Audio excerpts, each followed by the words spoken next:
right, well, today I'd like to talk to you about Star Trek Adventures' new GM guide, which should be coming out shortly. This is a lovely hardcover book. Like all their other books, wonderfully illustrated. This book is specifically designed to help the game master, and it's got a lot of great stuff in it. Just quickly running through that, in chapter 1, we start off with what makes Star Trek Star Trek. As we all know, Star Trek is different. I dare say Star Trek is special. It's unique. And I love Babylon 5 and Star Wars and everything, but there's something great about Star Trek, and this chapter tells us what's great about Star Trek.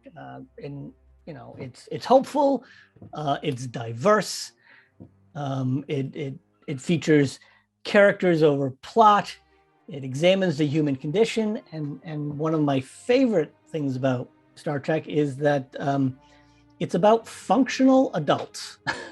That's not quite how they put it in the book, but really, a starship is full of professionals. They don't bicker and squabble for no point, just to make drama. So this chapter really breaks that down for you, and so you can help bring that to your table. The next part of the chapter kind of goes down into what makes Star Trek Adventures Star Trek Adventures.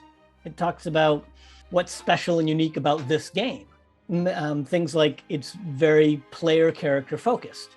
The rules are flexible and can be as simple or complex as you want on a sliding scale.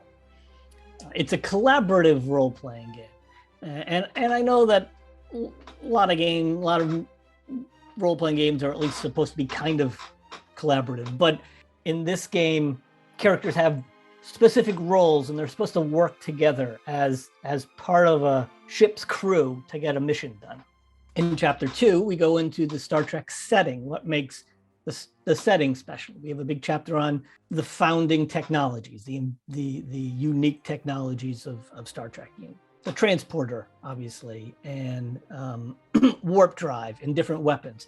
What I like about this chapter is it's not about rules. There aren't really a lot of system rules in this book. There's some later on, but not here. It really talks about the underlying science of the technologies and gives you a breakdown of what the technologies can and can't do, which is really helpful for running the game. If the player says, aha, I'm going to use the transporter to rip his heart out.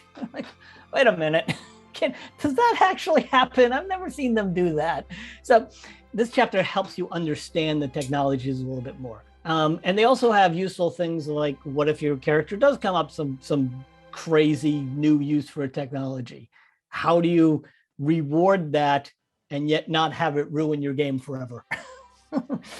The short answer being, make it a once-off. It works this time, but it's hard to do it again. And then the boffins back at Starfleet can pick it up and work on it. And you've created a new technology that will roll out in about 10 years' time. Meanwhile, on with the game. So after technology, we have a section on the Star Trek society. So we have cultures, we have economy, and that's always a big question. How does this actually work? So that's really useful. That kind of lays out how that works for you. The next section is about Starfleet Protocol, how Starfleet works. There's always been this kind of ambiguity about Star Trek. Is it a military organization? Is it not a military organization? It kind of straddles the fence there. And honestly, that's because I don't think the original series kind of made up its mind. They kind of flopped back and forth a little bit. But there's no denying that Starfleet takes a lot of its structure from specifically the Navy. So this section kind of lays that out for you. What is an ensign? Exactly. And lets you know how the organization works. So that's really helpful. Next chapter is about the different eras of Star Trek. Which is great. We've got everything from the original series up to the latest shows, Discovery and Picard. Now, the book doesn't mention anything specific about them. There are no rules. but it does mention them, and it kind of talks about them a little bit. So if you did want to do something set in those eras, it would require a little more work on the GM's part, because those aren't spelled out, but they do talk vaguely about them. So you examine the different eras and what sort of games fit best in those eras. So you can decide as a group what era you want. After the eras, it talks about styles of play, which is really interesting, and is combined with the eras. These run a huge gambit, from a high-level admiral game, right, where the players are commanding fleets and things and making decisions about, pursuing the Dominion War or whatever. That's a very unusual style play, so it gives you a lot of information on how you might want to play a game like that. From there, we move on to things that seem a little bit more familiar. We talk about how to run a game with a long season arc, like we saw in Deep Space Nine. We'd have long stories. So it talks about how to, put together that kind of story. It talks about the political game, which is like the Admiral game, but on a much lower level. It's still a very political game, but you're not admirals, you're captains and Starfleet officers. We talk about deep space exploration, which of course is the meat and potatoes of Star Trek. We talk about a lost game like Voyager, where you're out someplace strange and you've got to get back, and the challenge that work in that. We talk about station-based games, of course, like DS9. They talk about unsanctioned missions, which is basically Star Trek 3, right? You steal a starship to go rescue your friend. Yay! I love that movie. That's great. But even besides Star Trek 3, there were a lot of episodes where people would go off and technically break the rules to get something done. And we talk about a mixed style, where you take all of that stuff and you kind of mix it together, which is really what the original series and Next Generation was, right? So like one episode would be political, and the next episode would be action, and then the next episode would be deep space exploration.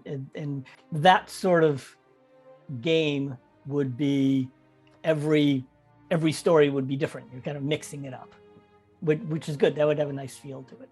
And it talks about how to mix the different styles with the different eras. In chapter 4, we've got running the game, so the more detailed information about what to do at the table, how to do the prep work, how to find your players, how to make the characters, how to deal with the different types of players, which is really useful. And I really like this section because I've seen a lot of different types of players sections, but they all seem to have kind of the same types. This book has different types of players that I don't remember seeing about and reading about before, like the defender, I think, which is someone who was always concerned about defending the tone of the game. The guy who doesn't like out of character chatter or those Monty Python jokes. Like, okay, come on, guys, let's be serious. Let's do this. And the guy would, they could also be the kind of guy who's really worried about canon. Like, no, wait, we can't do that, right? In Star Trek 4, they clearly said that the whales had gone extinct, that sort of thing. And so this invites them to realize where they're coming from and what they really want, So that sort of player could just seem like he's complaining about everything, but what he really wants is he cares about getting the tone of the game right. So how you can connect with that player. So that was a really interesting section. They talk about session 0, where you hammer out all these things with everybody. That's great. There's a section about virtual gaming, because it's the 21st century and we can't all sit around a table. And I think we're going to see more of that in games. The game books are going to kind of accept that reality. So there was a bit on how to run a virtual game.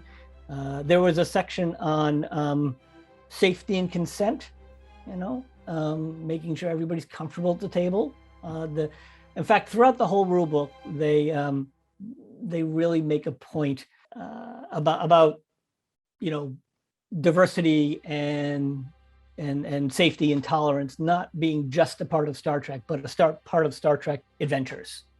Chapter 5 is kind of how to bring all this stuff together and how to tell Star Trek stories.